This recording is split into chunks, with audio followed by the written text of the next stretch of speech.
If you just have passed your intermediate or A levels and now you want to apply in the bachelor's in Sweden and you are confused about the entry requirements, then you must watch this video. My name is 𝗔𝗽𝗽𝗶𝗃 and along with me is Mr. 𝗙𝗲𝗃𝗀𝗃 and welcome you all to Edify group of companies.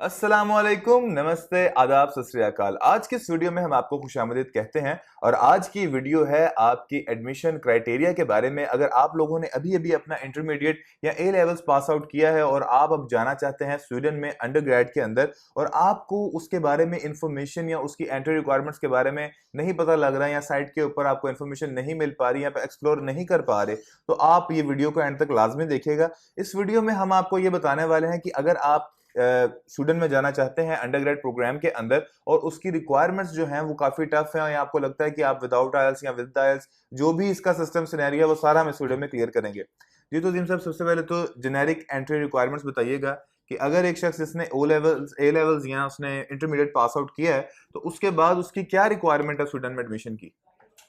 जिन्हें पहले तो मैं overall structure define कर दूं Sweden का जो undergrad admissions का है। बेसिकली जो स्वीडन के जो एडमिशन क्राइटेरिया है फॉर अंडर ग्रेजुएट स्टूडेंट्स वो काफ़ी रिजिड है as compare to USA, UK और ऑस्ट्रेलिया। वहाँ पर काफ़ी फ्लेक्सिबिलिटीज़ हैं, वहाँ पर काफ़ी एंट्री पॉइंट्स हैं। Students can join undergrad programme after matric, after O levels, after AS, A1, FSC part 1। तो वहाँ पर काफ़ी आप कह लें कि डाइवर्सिटी देखने को मिलती है हमें in terms of entry requirements. लेकिन स्वीडन में इस तरह की जो कह लें कि आप फ्लेक्सिबिलिटी कह लें अवेलेबल नहीं है और उनका जो फ्रेमवर्क है हायर स्टडीज़ का वो काफ़ी रिजिड है। अब अगर हम बात करें मैट्रिक के बच्चों की या ओ लेवल्स के बच्चों की बात करें या FSC पार्ट 1 या A1 की बात करें तो इनके लिए अनफॉर्चुनेटली स्वीडन में कोई ऑप्शन अवेलेबल नहीं है। स्वीडन जो है ना वो हाई स्कूल रिक्वायर्ड करता है। हाई स्कूल आपका A लेवल्स है, complete A levels, not A1।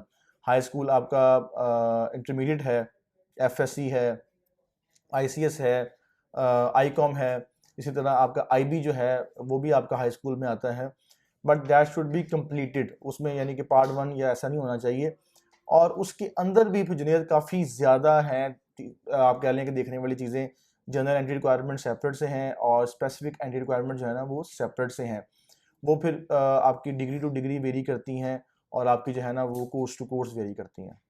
अजीम साहब, यहाँ पे ये बताइएगा, हम इसको पार्ट वाइज डिवाइड कर लेते हैं। अब सबसे पहले हम बात करेंगे वो स्टूडेंट्स जिन्होंने ए लेवल्स किया, तो ए लेवल्स की क्या स्पेसिफिक एंट्री रिक्वायरमेंट्स हैं। अगर एक बच्चे ने ए लेवल्स के बाद उसने इंजीनियरिंग फील्ड में जाना है या कंप्यूटर साइंस में जाना है तो उसके लिए जेनेरिक जो एंट्री रिक्वायरमेंट्स जो लाजमी उसके पास होनी चाहिए वो क्या है। जुनेद, अगर तो स्टूडेंट ने रिसेंटली ए लेवल्स पास किया यानी A2 उसने पास किया तो उसके कम से कम जो है ना वो B ग्रेड्स होने चाहिए उसके ए लेवल्स के अंदर, दोनों को मिला के A1 A2 मिला के उसका जो है ना वो ग्रेड जो है ना वो एटलीस्ट B होना चाहिए अगर उसने एंट्री लेनी है स्वीडन की किसी भी यूनिवर्सिटी में। B से नीचे आएगा तो वहाँ पर एंट्री मुश्किल हो जाएगी क्योंकि एग्रीगेट फिर नहीं बनता, फिर लिस्ट में नाम नहीं आता। तो इसके अंदर फिर आपके पास कम से कम 2 सब्जेक्ट्स होने चाहिए ए लेवल्स के, 3 से 4। ज़्यादातर स्टूडेंट्स पाकिस्तान में 3 ऑप्ट करते हैं क्योंकि यूके को फॉलो करना पड़ता है। तो कनाडा में, स्वीडन में 2 सब्जेक्ट्स भी काफ़ी यूनिवर्सिटी एक्सेप्ट कर लेती हैं। तो कम से कम 2 सब्जेक्ट्स में आपके पास B होना चाहिए। 3 सब्जेक्ट्स होंगे तो आपके पास रेंज काफ़ी आ जाएगी। फिर ये देखना पड़ता है कि आपके जो कम्बिनेशन ऑफ सब्जेक्ट्स है वो किस तरह से है। अगर आपने किसी इंजीनियरिंग की फील्ड में जाना है, कंप्यूटर साइंस में, मैकेनिकल में, सिविल में, then you should have studied maths at an upper secondary level. चूँकि स्वीडन के अंदर मैथ्स जो है ना वो कंपलसरी है। इवन दो कि आपने अगर बायोलॉजी की फील्ड में भी जाना है, अगर आपने केमिस्ट्री की फील्ड में भी जाना है तो आपको मैथ्स लाजमी है। 1-2 यूनिवर्सिटीज़ हैं जैसे कोप्टे यूनिवर्सिटी है, उसका 1-2 कोर्स हैं बायो इन्फॉर्मेटिक्स के जो विदाउट मैथ्स ले लेती हैं अगर आपने बायोलॉजी पढ़ी हुई है अपने ए लेवल्स में या इंटरमीडिएट में। But most of the universities they required maths at your A levels or your O levels for admission.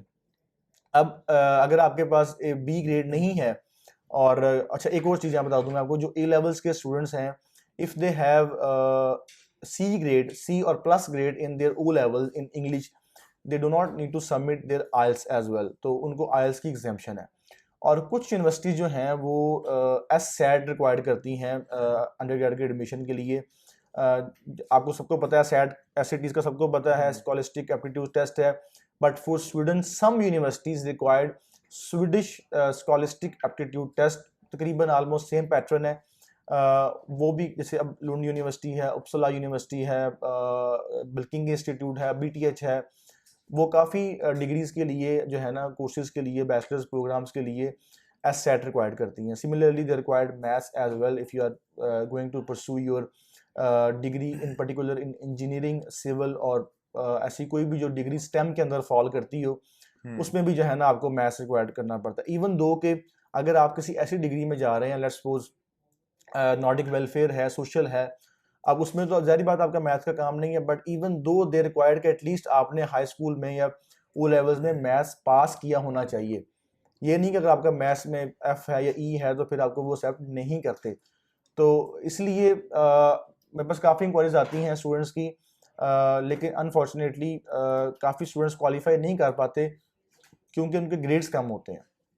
और अगर आपके ग्रेड्स अच्छे हों, B या B से ज़्यादा हों इन योर A लेवल्स, इसी तरह आपके O लेवल्स के अंदर, तो आपके पास काफ़ी ऑप्शंस हैं स्वीडन के अंदर। और सिमिलरली स्वीडन के अंदर स्कॉलरशिप्स भी काफ़ी ज़्यादा हैं, जैसे आपको USA में देखने को मिलती हैं scholarships. There are lot of scholarships in the USA। उसी तरह स्वीडन के अंदर भी काफ़ी स्कॉलरशिप्स हैं, बट द थिंग इज़ आपके पास एटलीस्ट B ग्रेड होना चाहिए आपके A लेवल्स के सब्जेक्ट्स में। नहीं सर, यहाँ पे अब हमारे पास ऐड की जगह दे, तो आपने काफ़ी डिटेल के अंदर बताया ए लेवल्स वाले बच्चों के लिए, और ए लेवल्स वाले बच्चे जो होते हैं वो ज़्यादा कीन भी होते हैं अपने सब्जेक्ट को चूज़ करने के लिए। और सिमिलरली काफ़ी सारे बच्चों को एट द मोमेंट जब वो स्टार्ट करते हैं ए लेवल्स, तो उनको नहीं पता होता कि उन्होंने आगे किस फील्ड को परस्यू करना है। लेकिन अब ये चीज़ क्लैरिफाई हो गई कि most of the university require mathematics अगर आपने आगे जाकर कोई भी डिग्री ऑप्ट करनी है। ऐसे ही अब हम बात करना चाहेंगे कि जो इंटरमीडिएट बैकग्राउंड के साथ बच्चे हैं, जिन बच्चों की जिन्होंने FSC प्री मेडिकल किया है या FSC प्री इंजीनियरिंग की है, या उसके अलावा उन्होंने ICOM किया हुआ है, जो जितनी भी इंटरमीडिएट के अंदर हमारे पाकिस्तान में जो फील्ड्स वगैरह चलती हैं, तो उनके लिए एंट्री रिक्वायरमेंट क्या है? जिन्हें अगर तो अच्छा, उसमें भी दो तरह से रिक्वायरमेंट्स हैं। एक है जनरल एंट्री रिक्वायरमेंट, एक है स्पेसिफिक एंट्री रिक्वायरमेंट। जो जनरल एंट्री रिक्वायरमेंट्स जितनी भी डिग्रीज हैं उसमें आपकी ये नॉर्डिक वेलफेयर, सोशल वेलफेयर क्या जाते हैं, जिसमें आपने जेनेरिक चीज़ों को पढ़ना है, उसमें कोई पर्टिकुलर आपने मैथ्स को या केमिस्ट्री को या इंग्लिश को नहीं पढ़ना। अगर हम जनरल कोर्सेज की बात करें, जनरल एंट्री रिक्वायरमेंट्स की बात करें, तो उसमें भी जो स्टूडेंट है वो रिक्वायर्ड करता है कि एटलीस्ट आपने हाई स्कूल में, अपने FSC में, इंटरमीडिएट में मैथ्स पास किया हो। अब ऐसे बच्चे जो FSC बायोलॉजी करते हैं, यानी कि जो प्री मेडिकल करते हैं, उनके लिए फिर अनफॉर्चुनेटली वहाँ पे स्वीडन में जो है ना ऑप्शंस लिमिटेड हो जाती हैं। कैसे? उसमें सिर्फ एक यूनिवर्सिटी है खोफडे जो आपको ले लेती है BSc इंफॉर्मेटिक्स के अंदर, और या आपको कोई यूनिवर्सिटी ले लेगी आपके इंग्लिश लैंग्वेज प्रोग्राम के अंदर, जो कि इनका एक एकेडमिक प्रोग्राम है 6 माह का, उसमें आपको एंट्री मिल जाएगी। अगर आपने मैथ्स नहीं पढ़ा हुआ FSC के अंदर, और अगर आपने मैथ्स पढ़ा हुआ है FSC के अंदर, अगर आपकी FSC प्री इंजीनियरिंग है, तो उसमें ये है कि फिर आपको उसके FSC प्री इंजीनियरिंग के बावजूद आपको किसी स्पेसिफिक प्रोग्राम में एंट्री नहीं मिलेगी। लेट्स सपोज अगर आप चाहते हैं कि मैंने BS मैकेट्रॉनिक्स करना है, या मैंने बैचलर्स इन मैकेनिकल इंजीनियरिंग करना है, या मैंने बैचलर्स इन कंप्यूटर साइंस करना है, उसके लिए आप क्वालिफाई नहीं कर पाते जो इंटरमीडिएट वाले बच्चे हैं, चूंकि उनकी रिक्वायरमेंट A लेवल्स है। और आपको पता है A लेवल्स का जो करिकुलम है, जो उनका कोर्स स्ट्रक्चर है, वो थोड़ा सा हाई है as compare to intermediate students के। इसलिए जो हमारे FSC और ICOM इनके जो स्टूडेंट्स हैं ये क्वालिफाई नहीं कर पाते डायरेक्ट एंट्री बैचलर्स के लिए। बट अगर आपके पास 6 IELTS है या 5.5 IELTS है, तो आप जा सकते हैं इंग्लिश लैंग्वेज प्रोग्राम के अंदर। इसी तरह अगर आपके पास 6.5 IELTS है, नो बैंड लेस देन 6.0, और आपके लिए कुछ 2-4 ऑप्शंस हैं स्वीडन में जो जिनकी रिक्वायरमेंट जो है ना वो जनरल एंट्री रिक्वायरमेंट है, जैसे सोशल का कोर्स है, वेलफेयर का है, नॉर्डिक का है। इसी तरह वो कोर्सेज जहाँ पर आपने एक सब्जेक्ट को इन डेप्थ नहीं पढ़ना, वो आप उसमें जा सकते हैं बैचलर्स प्रोग्राम में, जिसकी लेकिन उसमें उसके लिए भी आपको जो है ना वो जो है मैथ्स वो एटलीस्ट पास चाहिए। तो अगर आपके पास ICOM है, ICS है, इनके लिए लिमिटेड स्कोप है। और अगर किसी के ग्रेड्स भी कम है, मतलब कि मैथ्स में उनके 40% है, 45% है, तो फिर भी बहुत मुश्किल है। अच्छा साहब, यहाँ पे मैं एक चीज़ और आपसे पूछना चाहूँगा, अचानक मेरे माइंड में आई। काफ़ी ज़्यादा बच्चे बाद में से पूछते हैं कि जिस तरह A लेवल्स हैं या O लेवल्स बच्चे ने किया या इंटरमीडिएट किया, तो जो लोग अटेम्प्ट करते हैं आगे MCAT की या मेडिकल के लिए, तो एडमिशन नहीं ले पाते, उनका गैप आ जाता है और वो अल्टीमेटली समहाउ अपनी स्टडीज को ड्रॉप कर देते हैं।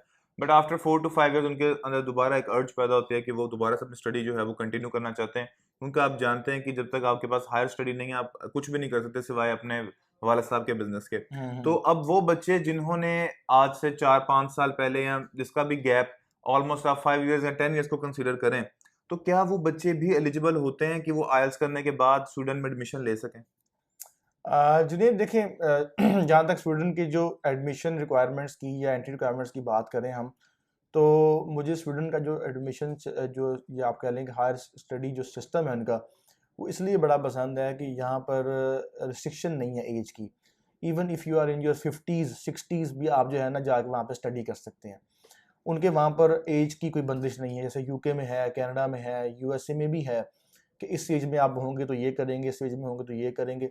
स्टूडेंट में ऐसा नहीं है। अगर आपने इंटरमीडिएट किया 2004-5 में और आप सम हाउ स्टडी अपनी नहीं कंटिन्यू कर सके, अब आपको ख्याल आया मैं स्टडी कंटिन्यू करनी, अगर आप आइल्स कर लेते हैं, जो भी एंट्री रिक्वायरमेंट्स है फुलफिल कर लेते हैं, अगर आपने ए लेवल्स किया था 2010 बैक इन 2014-15 में और उसके बाद आप नहीं कर सके स्टडी कंटिन्यू, अगर आप करना चाहते हैं, definitely you can join student at bachelors level given that कि आप जो बाकी रिक्वायरमेंट्स है एडमिशन की वो फुलफिल करते हो।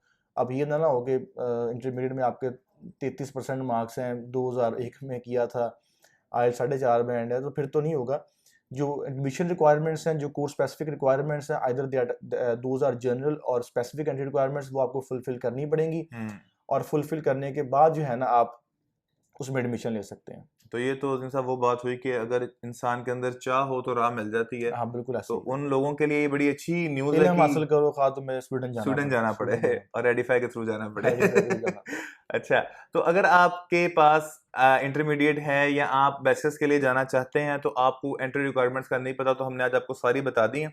इसके अलावा अगर आप स्टूडेंट का समझना चाहते हैं कि उनका स्ट्रक्चर क्या है, एडमिशन प्रोसेस क्या है, आज हमने बात की एडमिशन क्राइटेरिया के ऊपर, एक एडमिशन प्रोसेस के ऊपर हमारी ऑलरेडी एक वीडियो यूट्यूब के ऊपर मौजूद है, इसमें हम लिंक भी ऐड कर देंगे, तो वहां से आप देख सकते हैं कि इसका प्रोसेस क्या है, आपने किस किस तरह से कौन कौन से स्टेप से गुजरना है। और अगर आप जाना चाहते हैं तो आपके लिए गुड न्यूज़ ये भी है कि स्टूडेंट का जो पोर्टल है 2021 के लिए वो ओपन हो चुका हुआ और वो एप्लीकेशंस लेनी स्टार्ट कर दी हुई हैं और अर्ली सर्व के बेसिस के ऊपर आपको स्कॉलरशिप भी अवार्ड होंगी। और इससे बेहतर है कि आप एज सून एज पॉसिबल अपना प्रोसेस जो है वो स्टार्ट कर दें। आपकी जो भी इंक्वायरीज हैं आप हमारे दिए गए नंबर्स के ऊपर हमसे बात कर सकते हैं, हमारे काउंसलर्स अवेलेबल होते हैं विद इन टाइम। और आपसे रिक्वेस्ट है कि आप अगर कॉल करें तो सुबह 10 से शाम 6 के दरमियान में कॉल करें। अगर आपको इसके बाद आपने हमारी वीडियो देखी है तो उसका ये मतलब नहीं है कि हम भी जाग रहे हैं, तो आप उसकी जो स्पेशली रात को 2 बजे हाँ। रात को 2 बजे मुझे पता है स्टूडेंट्स रात को जब लेटते हैं जाके 9-10 बजे 11, उसके बाद वो कंटिन्यूसली 2-3 बजे तक यूट्यूब पे सर्च कर रहे होते हैं, बट इट डजंट मीन कि हम उस वक्त जाग रहे हैं। तो आप अपनी इंक्वायरी ड्रॉप कर दिया करें। और मैं बारहा अपनी वीडियोस में रिक्वेस्ट कर चुका हूँ, जैसे ही आप अपनी व्हाट्सएप पे मैसेज ड्रॉप करते हैं आपको एक ऑटो रिप्लाई आता है, आपको उसमें आपकी कुछ डिटेल्स हम रिक्वायर्ड करते हैं। जब तक आप हमें वो डिटेल्स अपनी फुल नहीं भेजेंगे हम आपको रिप्लाई नहीं कर सकते। और फिर बच्चे गिरा करते हैं कि आप रिप्लाई नहीं कर रहे, यू आर रूड, और आप हमें रिस्पॉन्स नहीं कर रहे। आपको एक ऑटो रिप्लाई का मैसेज आता है, उसमें आपसे हम आपका नाम, आपकी age, date of birth, last degree, country, किस कंट्री में जाना है आपने, आपकी जो है ना क्या नाम उसका एज क्या है, बजट कितना है, किस कोर्स में जाना है आपने, वो सारा कुछ हम आपसे रिक्वायर्ड करते हैं और फ्री ऑफ कॉस्ट है। जब आप हमें वो फॉर्म फिल करके भेजते हैं वापस, आप हमें ईमेल भी कर सकते हैं वो फॉर्म और व्हाट्सएप पे भी भेज सकते हैं वापस फिल करके। उसके बाद हम आपको कोई रिक्वायरमेंट, आपकी कोई असेसमेंट कर सकते हैं, आपको हम कोई आपका जो है ना वो कह रहे हैं कि इंफॉर्मेशन दे सकते हैं। अगर आप वो हमें इंफॉर्मेशन नहीं प्रोवाइड करेंगे, अनफॉर्चुनेटली हम वो नहीं आपको रिप्लाई कर सकेंगे। उस पर फिर आप हमसे वो गिला शिकवा ना किया करें। अक्सर बच्चे मैसेज करते हैं, सर आप तो कहते हैं हमें रिप्लाई भी नहीं करते। भाई जब तक आप हमें प्रॉपर इन्फॉर्मेशन नहीं भेजोगे अपनी, हम असेसमेंट नहीं कर सकते। अगर आप मुझे ये मैसेज लिख के भेजो, सर मुझे बाहर जाना है, और आगे से आपको एक रिप्लाई आता है कि अपनी डिटेल भेजें, और आप फिर ये मैसेज करते हो, सर मुझे यूके जाना है, सर मुझे फलानी कंट्री जाना है, मुझे कैसे पता चलेगा कि आपकी एज कितनी है, आपकी लास्ट क्वालिफिकेशन कितनी है, आप एलिजिबल भी हो कि नहीं? आप एलिजिबल हो भी हो कि नहीं। और अगर मैं किसी बच्चे से कहता हूँ कि आप एलिजिबल नहीं है, तो फिर मेरे साथ गिला बन जाता है कि जी आपने मुझे ना कर दी। अगर भाई आपका नहीं हो सकता तो आपको ना ही करेंगे डेफिनेटली। एटलीस्ट हम किसी को फॉल्स होप नहीं देते, किसी को हम आप कह लें कि सुनहरी बाग नहीं दिखाते। हाँ सुनहरी बाग नहीं दिखाते, किसी को हम मिसगाइड नहीं करते। अगर आपका नहीं हो सकता तो आपको बताते हैं कि भाई unfortunately you are not qualified. उसके बाद भी अगर आपको कोई क्वेश्चंस आए तो हम रिक्वेस्ट करते हैं कि भाई आप ऑफिस आ जाएं, ताकि आपको हम डिटेल से जवाब दे सकें, ताकि आपको हम असेसमेंट फेस टू फेस दे सकें। काइंडली थोड़ा सा कॉपरेट किया करें। मुझे पता है आप लोग काफी प्यार करते हैं हम लोगों से, और आप लोगों के प्यार की वजह से ही है ना हमने लाहौर ऑफिस भी जो है ना वो स्टार्ट कर दिया। हाँ बिल्कुल। And this is also good news for you कि हम लाहौर ऑफिस भी बैठा करेंगे। उसके लिए आप हमसे व्हाट्सएप पे एड्रेस ले सकते हैं। लाहौर ऑफिस के हमने स्पेशल आप लोगों की इंक्वायरीज की वजह से ही स्टार्ट किया है। हम खुद पर्सनली, मैं और अजीम साहब जो है वहाँ पे अवेलेबल होंगे आपकी रियल टाइम असेसमेंट्स के लिए और प्रोसेस के लिए। तो अगर आप लाहौर से हैं या उसके गिरदो नवाज से हैं तो आपका रोज़ा खुलने वाला है। रोज़ा खुलने एडिफाई वाला है। वहाँ पर आ चुका है और आप हमसे मिल सकते हैं। अब हमारा ऑफिस जो है वो नियरेस्ट है उसके एम्पोरियम मॉल के और उसके जोहर टाउन में जोहर टाउन के अंदर हमारा ऑफिस है। वहाँ पे आप हमसे मुलाकात भी कर सकते हैं। हम सैटरडेज को अवेलेबल होते हैं वहाँ पे।